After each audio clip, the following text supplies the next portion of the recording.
VD. സതീശനെ കാണുന്നിടം വെച്ച് മാധ്യമപ്പട വളഞ്ഞിട്ട് പിടിക്കൽ ഒരു പതിവ് കാഴ്ചയാണ്. കേരളം ഭരിക്കുന്ന പിണറായി സർക്കാർ മൗനത്തിലായതിനെ കുറിച്ചൊന്നും വാർത്തകൾ കൊടുക്കാത്ത മാധ്യമങ്ങൾക്ക് പക്ഷേ വി.ഡി. സതീശന്റെ വായിൽ കിടക്കുന്ന മുഴുവൻ കേട്ടേ പറ്റൂ.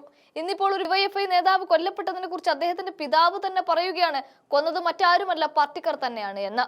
എന്റെ മകൻ ജീവിച്ചിരുന്നപ്പോഴേ പറഞ്ഞതാണ് തനിക്ക് ഭീഷണിയുണ്ട് എന്ന്.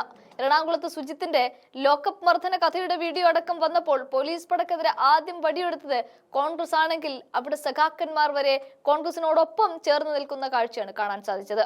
ഇവിടെയൊക്കെ പിണറായി വിജയൻ വട്ടപൂജ്യമായി മാറിയപ്പോൾ കടക്ക് പുറത്ത് എന്ന് പറയാൻ പോലും സാധിക്കാത്ത അവസ്ഥയാണ് ഉണ്ടായത്. എന്നാൽ അതേസമയം പാലക്കാട് ഒരു പരിപാടിയുടെ ഭാഗമായി പിണറായി എത്തിയപ്പോൾ അദ്ദേഹത്തെ സ്വീകരിക്കാൻ ഒഴിഞ്ഞ കസേരകൾ മാത്രമാണ് ഉണ്ടായത്. അവിടെ ആകെക്കൂടെ വട്ടുപിടിച്ച് സംഘാടകർ നല്ലത് നാലു പറഞ്ഞുകൊണ്ടാണ് മുഖ്യമന്ത്രി സ്ഥലം വിട്ടതും. അവിടെ തന്നെ SP ഓഫീസ് വളയുന്ന വലിയ ജനക്കൂട്ടത്തെയും ഇതേ മുഖ്യമന്ത്രിക്ക് കാണാൻ സാധിച്ചു. ഇതൊക്കെ തനിക്കെതിരെയുള്ള മുറവിളി ആണല്ലോ എന്ന് മനസ്സിലാക്കിയാണ് ആഗോള അയ്യപ്പ സംഗമത്തിലേക്ക് സർക്കാർ കടന്നത്. അതിനു പിന്നാലെ ന്യൂനപക്ഷ സംഗമങ്ങളും നടത്തുമെന്നാണ് പറയുന്നത്. അപ്പോഴും മസ്തിഷ്ക ജ്വരം ബാധിച്ച മനുഷ്യർ മരണത്തിനിരയായി കിടക്കുകയാണ്. ഓരോ ദിവസവും രോഗികളുടെ എണ്ണം കൂടുന്നതോടൊപ്പം തന്നെ മരണസംഖ്യയും ഉയരുമ്പോൾ സർക്കാരിന്റെ ഭാഗത്ത് നിന്ന് ആരോഗ്യരംഗത്ത് ഒന്നും നടപ്പിലാകുന്നില്ല, യാതൊരു നടപടിയുമില്ല. എന്ത് മരുന്ന് കൊണ്ട് മാറും, ആ മരുന്ന് എവിടെയാണ്, ഒന്നും അറിയാതെ കൈമലർത്തുകയാണ് ഈ ആരോഗ്യരംഗത്ത് കേരളം നമ്പർ 1 എന്ന് പറഞ്ഞു നടക്കുന്നവർക്ക് നാണമില്ല സർക്കാരെ എന്ന് ജനം മുഴുവൻ ചോദിക്കുമ്പോഴാണ് യോഗി അവരെ ക്ഷണിച്ചുകൊണ്ട് ആഗോള അയ്യപ്പ സംഗമത്തിലേക്ക് കടക്കുന്നത്. ഒപ്പം മാങ്കൂട്ടം വിഷയം ഉയർത്തിക്കാട്ടി പ്രതിപക്ഷത്തെ മൂലക്കിരുത്തി കളയുക എന്നൊരു ഉദ്ദേശം കൂടിയുണ്ട്.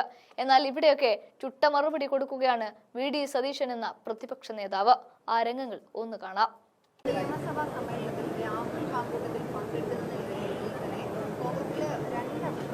ഇല്ല, ഞങ്ങൾ ആരും അഭിപ്രായം പറഞ്ഞിട്ടില്ലല്ലോ അതിനെക്കുറിച്ച്. കോൺഗ്രസിൽ ഒരാളും അതിനെക്കുറിച്ച് അഭിപ്രായം പറഞ്ഞിട്ടില്ല. അദ്ദേഹത്തിനെ പാർട്ടിയിൽ നിന്ന് സസ്പെൻഡ് ചെയ്തു, പാർലമെന്ററി പാർട്ടിയിൽ നിന്നും സസ്പെൻഡ് ചെയ്തു. അതാണ് വിവരം. ബാക്കി കാര്യത്തെക്കുറിച്ചൊക്കെ പാർട്ടി തീരുമാനം എന്തെങ്കിലും ഉണ്ടെങ്കിൽ പാർട്ടി പ്രസിഡന്റ് നിങ്ങളെ അറിയിക്കും. അല്ലാതെ ഒരു തീരുമാനവും ഞങ്ങൾ എടുത്തിട്ടില്ല. അതിൻ്റെ അകത്ത് രണ്ടഭിപ്രായത്തിന്റെ പ്രശ്നമില്ല. സോഷ്യൽ മീഡിയയിൽ ആരെങ്കിലും കയറി വല്ലതും എഴുതിയെന്നൊന്നും മറുപടി പറയേണ്ട ബാധ്യതയൊന്നും ഞങ്ങൾക്കാർക്കുമില്ല. പാർട്ടിയുടെ നേതാക്കന്മാരോ ആരും അതിനെക്കുറിച്ച് അഭിപ്രായം പറഞ്ഞിട്ടില്ല. പാർട്ടി ഉചിതമായ സമയത്ത് ഉചിതമായ തീരുമാനം എടുക്കും. അത് KPCC പ്രസിഡന്റ് നിങ്ങളെ അറിയിക്കും. അത്രേ ഉള്ളൂ. അല്ല, അത് അറിയിക്കും, അദ്ദേഹം അറിയിക്കും. അദ്ദേഹം സസ്പെൻഡ് ചെയ്ത്, അദ്ദേഹം പാർലമെന്ററി പാർട്ടിയുടെ ഭാഗമല്ല, പാർട്ടിയുടെ ഭാഗമല്ല. സസ്പെൻഡ് ചെയ്ത് പാർട്ടിക്ക് പുറത്താണ്, പാർലമെന്ററി പാർട്ടിക്കും പുറത്താണ്. ഞങ്ങളുടെ പാർലമെന്ററി പാർട്ടിയിലില്ല.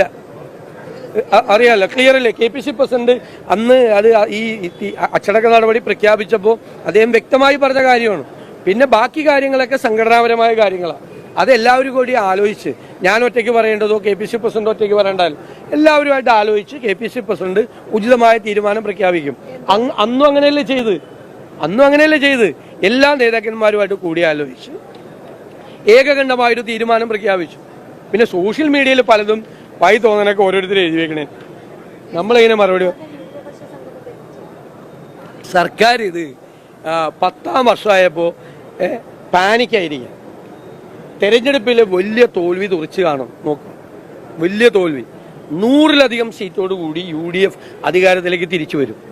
അപ്പൊ ഇതുവരെ 10 കൊല്ലം ആലോചിക്കാത്ത കാര്യങ്ങൾ, 9 കൊല്ലം ആലോചിക്കാത്ത കാര്യങ്ങൾ 10ാമത്തെ കൊല്ലം തെരഞ്ഞെടുപ്പ് പ്രഖ്യാപിച്ചപ്പോൾ അയ്യപ്പനോടുള്ള ഭക്തി അപ്പൊ നോക്കിയപ്പോൾ വിചാരിച്ചു അത് വേറെ തരത്തിൽ ചിത്രീകരിക്കപ്പെടും. എന്നാൽ ന്യൂനപക്ഷങ്ങളെ അവർക്ക് വേണ്ടിയിട്ട് വേറെ സംഗമം. ഇതെന്താ, ഇതെന്ത് പാർട്ടിയാണ്, എന്ത് സർക്കാരാണിത്? അതാ പിന്നെ എല്ലാ മതങ്ങളുടെയും എല്ലാ ജാതികളുടെയും ഉപജാതികളുടെയും ഒക്കെ സംഗമം നടത്തും. എന്താ ഗവൺമെന്റ് ഉദ്ദേശിക്കുന്നത്? എന്താണ് ഗവൺമെന്റിന്റെ പർപ്പസ്? എന്താണ്? എന്ത് സെമിനാർ? ഇതൊക്കെ 10ാമത്തെ കൊല്ലം തെരഞ്ഞെടുപ്പ് പ്രഖ്യാപിക്കാൻ പോവാ. അടുത്ത മാസം ലോക്കൽ ബോഡി പ്രഖ്യാപിക്കും അല്ലേ? അത് കഴിഞ്ഞാൽ ഉടനെ മറ്റേ തെരഞ്ഞെടുപ്പായി. ഇനി ഒന്നും ചെയ്യാനുള്ള സമയമില്ലല്ലോ. ഇപ്പോഴാണ് സെമിനാർ, ഇപ്പോഴാണ് കോൺക്ലേവ്. ഞങ്ങൾ കോൺക്ലേവ് നടത്തുന്നുണ്ട്, ആരോഗ്യ കോൺക്ലേവ് നടത്തി, ഹയർ എഡ്യൂക്കേഷൻ നടത്തി. എന്തിനാ? ഞങ്ങൾ അധികാരത്തിലേക്ക് തിരിച്ചു വരുമ്പോൾ ഞങ്ങൾ ഗവൺമെന്റിനെ വിമർശിക്കുക മാത്രമല്ല, ഗവൺമെന്റ് പരാജയപ്പെട്ട സ്ഥലത്ത് ഞങ്ങൾ എന്ത് ചെയ്യും എന്ന് ഞങ്ങൾ ജനങ്ങളോട് പറയും. അതിനാണ് ഞങ്ങൾ നടത്തുന്നത്. ഇവരെന്തിനാ നടത്തുന്നത്? ഇവർ ഇതുവരെ ഉണ്ടായിരുന്ന പരാജയം വിലയിരുത്താൻ വേണ്ടിയിട്ടാണോ? അവസാന സമയത്ത് ന്യൂനപക്ഷ സംഗമം, അയ്യപ്പ സംഗമം, ഇങ്ങനെ തമാശയാക്കല്ലേ? ഭരണം എന്ന് പറയുന്നത് വളരെ ഉത്തരവാദിത്തമുള്ള സംഭവമാണ്. അവസാനം പിണറായി വിജയനും കൂട്ടരും കേരളത്തിലെ ജനങ്ങളുടെ മുന്നിൽ ഇപ്പൊ തന്നെ ആയി പരിഹാസപാത്രമാവും. ന്യൂനപക്ഷ സംഗമം, അയ്യപ്പ സംഗമം, ഈ ഇങ്ങനെ പരിപാടിയൊക്കെ നടത്തി ഇനി ഓരോ ജാതി ഉപജാതിയും തിരിച്ച് സംഘപരിവാർ